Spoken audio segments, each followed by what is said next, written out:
아멘. 우리 인사하고 말씀을 나누도록 하겠습니다.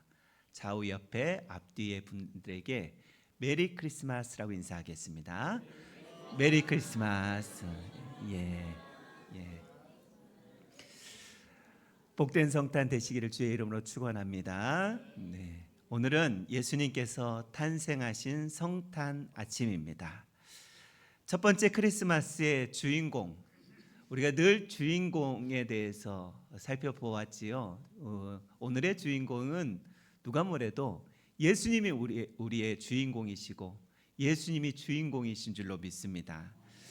그런데 영화를 보아도 그렇고요, 주인공을 돋보이게 하는 주역들이 있습니다. 오늘은 주인공에 대한 이야기를 조금 내려놓고 예수님의 탄생의 주역들을 좀 생각해 보려고 합니다. 그 주역은 바로 마리아와 요셉이라는 사람입니다. 크리스마스의 주인공은 예수님이시지만 주인공을 주인공 되게 해 주신 분들이 있다면 그분들은 바로 마리아, 예수님의 어머니이죠. 요셉, 예수님의 아버지의 순종이 있었기 때문에 예수님이 그런 주인공으로 이 땅에서 놀라운 구세주로서의 역할을 감당한 줄로 믿습니다. 먼저 마리아에 대한 순종을 좀 살펴보려고 합니다. 여러분, 우리가 마리아에 대해서 잘 알고 있지만 마리아는 나사렛 동네에서 살았던 사람입니다.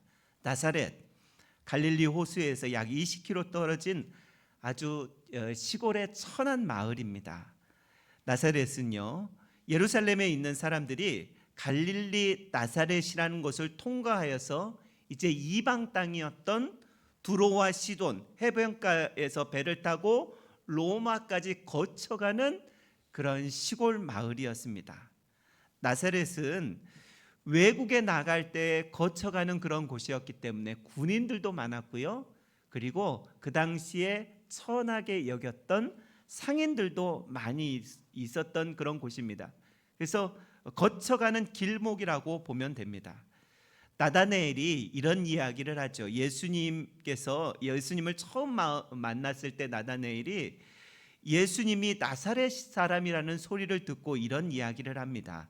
나사렛에서 무슨 선한 것이 나겠느냐, 이렇게 이야기한 이유가 그곳이 유명하지 않은 곳이었기 때문에 그렇습니다.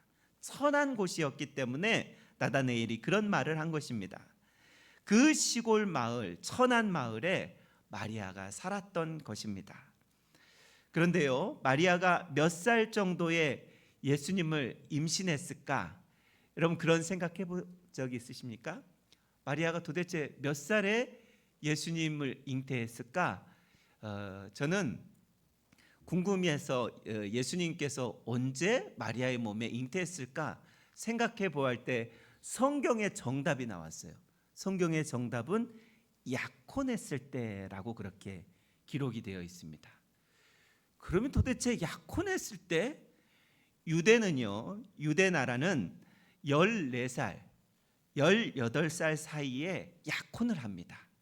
그러니까 10대 나이에 마리아가 예수님을 잉태하게 된 것입니다.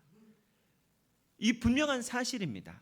10대라는 어린 나이에 마리아는 예수님을 성령으로 잉태하고 임신했던 것입니다. 천사 가브리엘이 마리아에게 처음으로 한 말이 있습니다. 그 말은 은혜 받은 자여 평안할지어다. 이 말을 가브리엘이 마리아에게 들려준 첫 말이었습니다. 오늘 본문 앞에 보시면 누가복음 1장 26절에서 28절에 이런 말씀이 있습니다. 여섯째 달에 천사 가브리엘이 하나님의 보내심을 받아 갈릴리 나사렛이라는 동네에 가서 다윗의 자손 요셉이라 하는 사람과 약혼한 처녀에게 이르니 그 처녀의 이름은 마리아라. 그에게 들어가 이르되 은혜를 받은 자여 평안할지어다.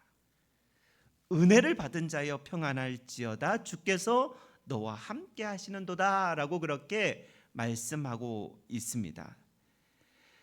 여러분, 하나님은요 마리아에게 은혜를 베푸셔서 그 어린 나이임에도 불구하고 하나님이신 예수님을 잉태하게 하셨다라고 그렇게 말씀해 주고 있습니다. 천사는 그녀에게 아들을 낳을 것이다 라고 그렇게 말씀하시는데요, 누가복음 1장 31절부터 33절은 이렇게 증언하고 있습니다. 보라, 내가 잉태하여 아들을 낳으리니 그 이름을 누구라고 하라고요? 예수라고 하라고 말씀하고 있고, 그가 큰 자가 되고 지극히 높으신 이의 아들이라 일컬어질 것이요 주 하나님 그 조상 다윗의 왕위를 그에게 주시리니 영원히 야곱의 집을 왕으로 다스릴 것이다 라고 그렇게 말씀하고 있습니다. 여러분, 마리아가 이 말을 듣고 깜짝 놀랐을 것입니다.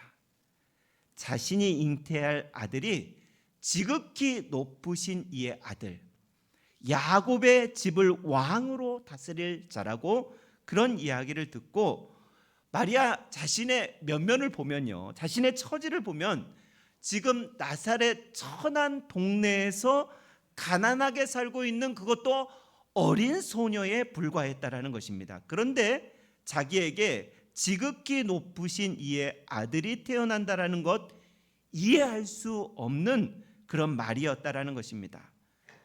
마리아는 이 말을 천사로부터 듣고요, 바로 유대인들이 기다렸던 메시아 잉태를 했다라는 것을 곧바로 알아차리게 됩니다.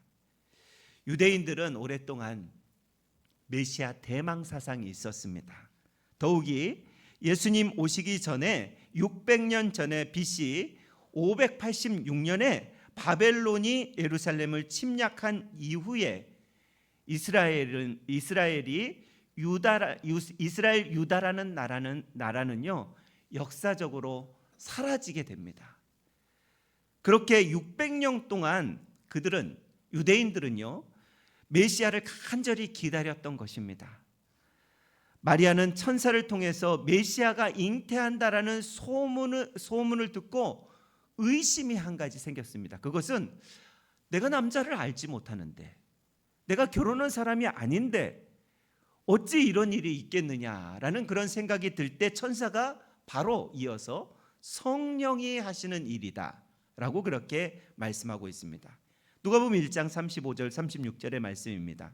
천사가 대답하여 이르되 성령이 내게 임하시고 지극히 높으신 이의 능력이 너를 덮으리니 이러므로 나실 바 거룩한 이는 하나님의 아들이라 일컬어지리라. 보라, 내 친족 엘리사벳도 늙어서 아이를 배었느니라. 본래 임신하지 못한다고 알려진 이가 이미 6달 되었다 라고 그렇게 천사가 마리아에게 대답해 줍니다. 천사는 노인인 엘리사벳도 6개월 전에 임신한 이를 소개하면서 하나님이 능치 못함이 있겠느냐라고 그렇게 37절에 말씀하고 있습니다.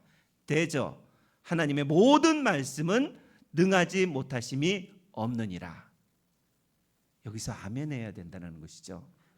예, 하나님은요 능치 못하신 분이 아니시라는 것을 우리가 믿음으로 고백할 수 있기를 바랍니다.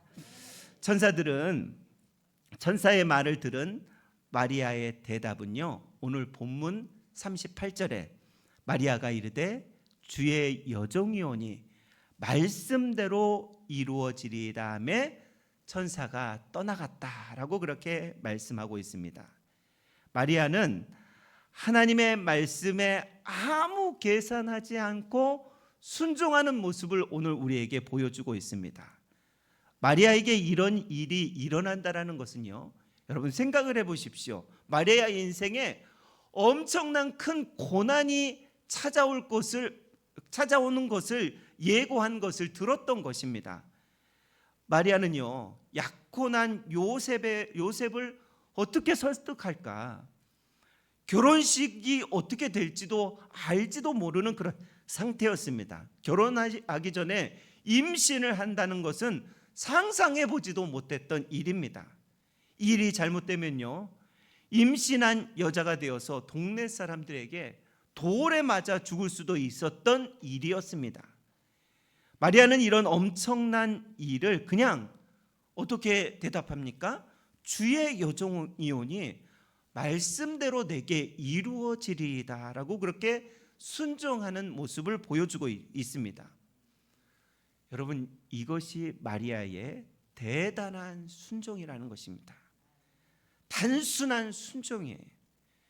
계산하지 않고 위대한 순종이 그저 하나님의 말씀이 내게 이루어질 것을 내가 믿습니다라고 그렇게 여겼던 마리아의 모습을 우리에게 보여주고 있는 것입니다. 하나님이 도대체 왜 이스라엘의 수많은 여성들 중에 유대 땅에 있는 왕궁에 있는 여성들을 선택하지 않으시고 또 예루살렘 성 안에 있는 제사장들의 딸들을 선택하지 않으시고 갈릴리 촌에 있는 나사렛이라는 동네에 어린 소녀 마리아를 선택하셨을까? 왜냐하면 하나님은요, 마리아에게 예수님께서 잉태할 것을 큰 은혜를 베풀어 주셨을 때 이가 순종할 수 있는 사람이었기 때문에 그 사람을 선택한 것입니다. 마리아의 단순한 순종 때문에 그랬기 때문에 마리아를 선택한 것입니다. 여러분, 교회를 아무리 오래 다녀도요, 순종하느냐 안 하느냐에 따라서 신앙의 성숙이 결정이 됩니다. 교회 아무리 오래 다녔다고 믿음이 생기는 것이 아닙니다. 순종할 때 믿음이 생기는 줄로 믿습니다. 말씀을 많이 읽었다고, 설교 많이 들었다고 여러분 믿음이 생깁니까?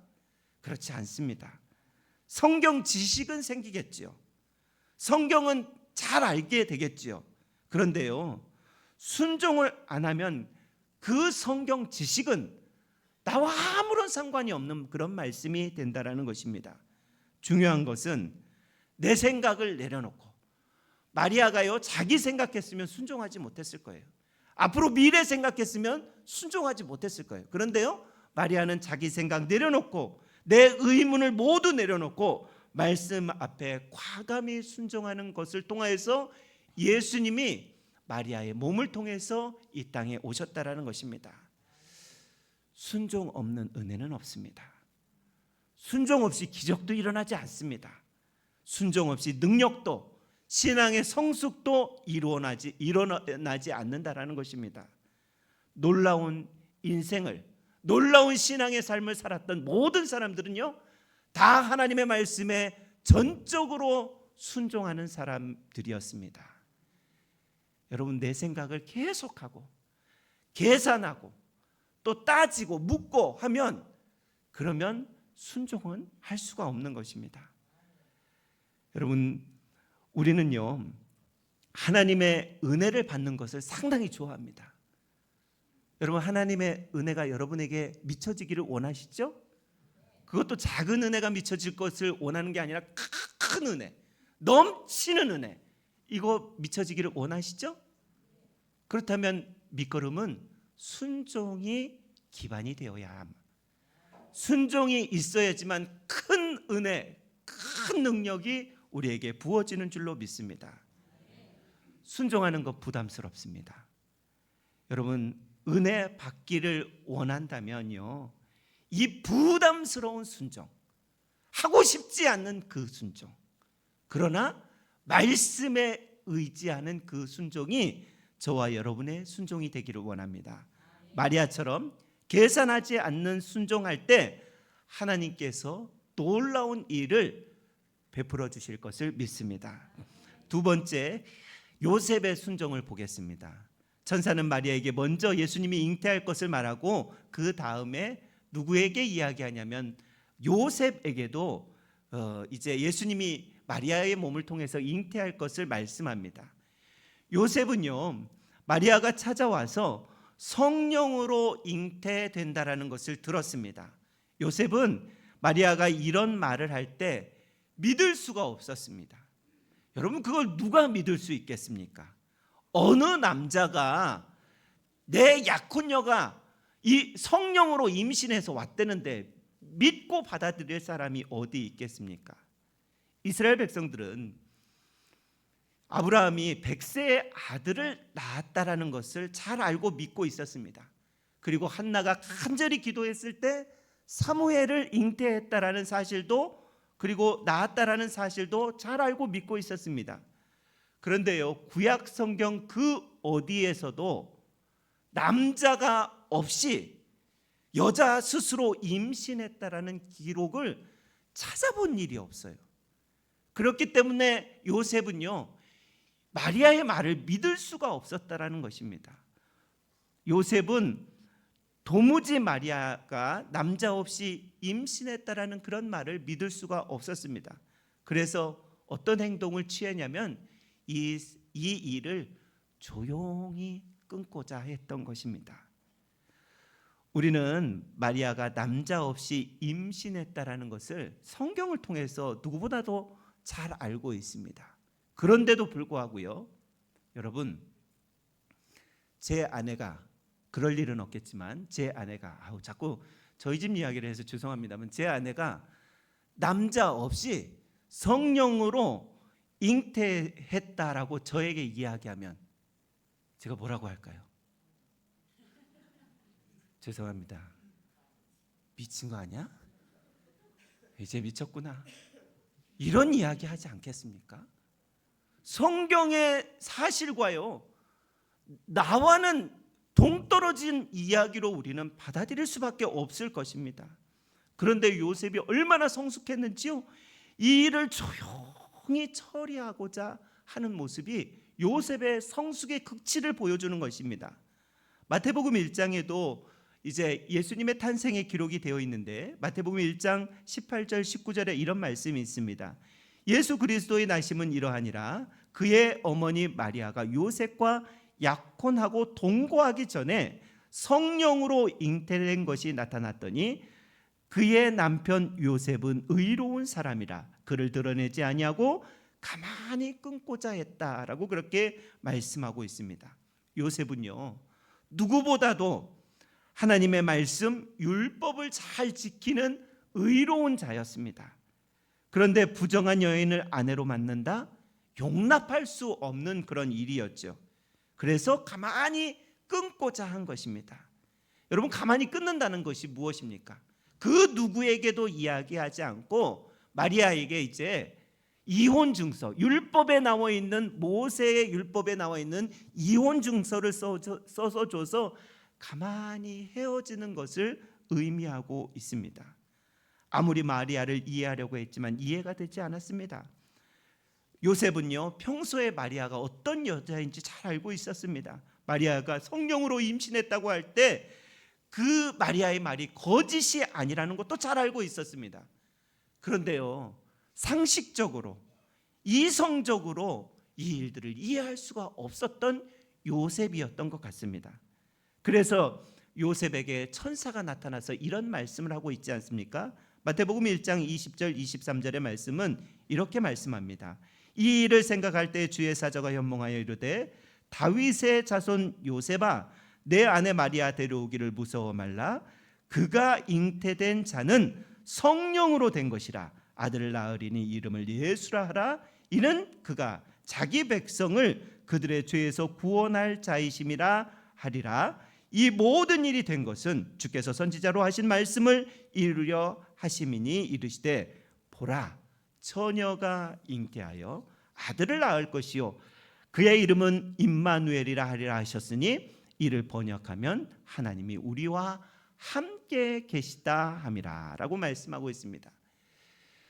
하나님이요, 요셉을 얼마나 잘 알고 계신지, 요셉이 이런 이성적으로, 상식적으로 못 받아들이니까 요셉에게 이제 천사를 보내어서 천사를 통하여서 그 상황을 다 듣고, 그리고 즉각적으로 요셉에게 순종하기를 요청하고 있는 그런 말씀입니다.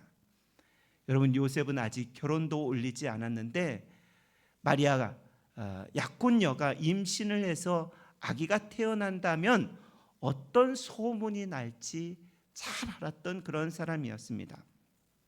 지금까지 요셉은 어떤 사람이라고요?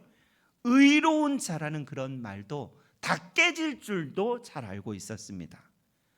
원래 유대인들은 약혼을 하고 1년 동안 따로 살면서 남자는 결혼할 집을 이렇게 지으면서 결혼을 준비하는 시간을 갖습니다. 그 기간 동안 서로 동침하지 않고 순결을 지키면서 살았기 때문에 만약 임신을 하게 되면 큰 수치가 되었던 시기입니다.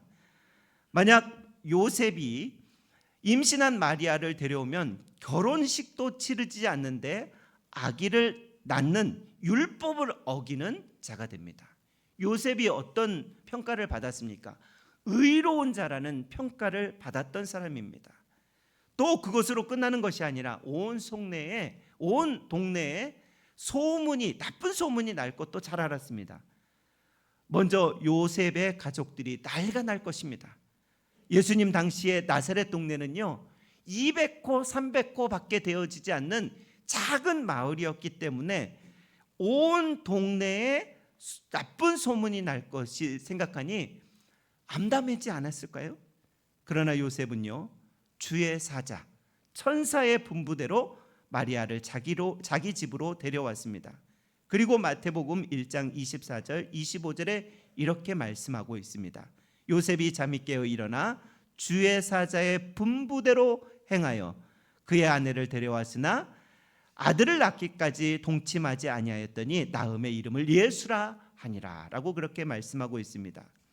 요셉은요 마리아를 데려오는 것을 하나님의 음성을 듣고 주저하지 않았습니다. 며칠 더 고민해보고 생각해보고 하나님 내가 결정하겠습니다 이렇게 이야기하지도 않았습니다. 천사의 음성을 듣고요 스스로 자처해서 마리아를 자기 집으로 데려와서 함께 살고 있는 것입니다. 여러분 이런 모습 요셉의 모습을 보면 수동적인 순종이 아니라요 요셉은 능동적으로 자기가 스스로 순종하고 있는 그런 모습을 볼 수 있습니다. 요셉이 마리아를 데려온 것은요 자신이 의롭다라는 그 명성과는 이제 작별하는 그런 행동이라는 것입니다. 요셉은 모든 합리적인 자기의 생각, 자기의 이성, 자기의 상식을 버리고 하나님의 음성, 천사의 음성에 순종했던 사람입니다. 왜 요셉이라고 순종하지 않아도 될 만한 수많은 이유들을 왜 얘기하고 싶지 않았겠습니까? 결혼식에 친척들도 다 올 것이고 온 동네 사람들도 다 올 텐데 이게 수치가 되지 않겠습니까? 라고 하나님께 왜 얘기하고 싶지 않았겠습니까? 결혼 전에 아기를 낳으면 어떻게 하나? 온 동네 사람들이 우리 가정을 비웃을 터인데 내 평생 신앙을 조롱할 텐데 뿐만 아니라 의로운 자라는 그 말이 땅바닥에 떨어질 텐데 우리 부모는 이 동네에서 앞으로 어떻게 나도 같이 살고 지낼까? 하나님, 저는 아기가 있는 결혼식 한 번도 생각해 본 적이 없습니다. 하나님, 저는 부모를 설득할 능력이 없습니다. 무엇보다 저는 이 동네에 더 이상 창피해서 살 수가 없겠습니다. 수많은 이야기들을 하나님 앞에 변명들을 하나님 앞에 이야기할 수 있는 요셉의 상황이었다라는 것입니다. 이렇게 순종하지 않아도 되는 수많은 이유가 있었음에도 불구하고 요셉은 자기의 생각을 다 내려놓고 그저 말씀 앞에 순종하고 있는 그런 모습을 보여주고 있습니다. 여러분, 왜 순종이 어려울까요? 내 생각, 내 상식으로 받아들이기 어렵기 때문에 순종이 어렵습니다. 여러분, 하나님이 말씀하실 때 순종이 어려운 이유는요, 내 생각이 얼마나 강한지 몰라요. 내 상식으로는 이해가 안 되기 때문에 순종이 어려운 거예요.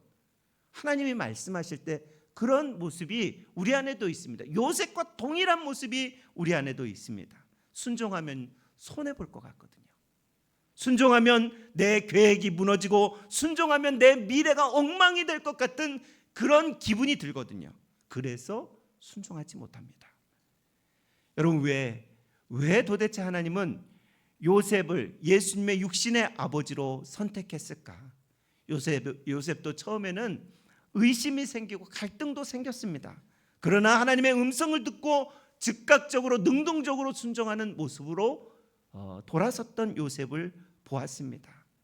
그랬기 때문에 하나님이 마리아와 요셉의 순종을 선택하셔서 첫 번째 크리스마스를 행하신 것입니다.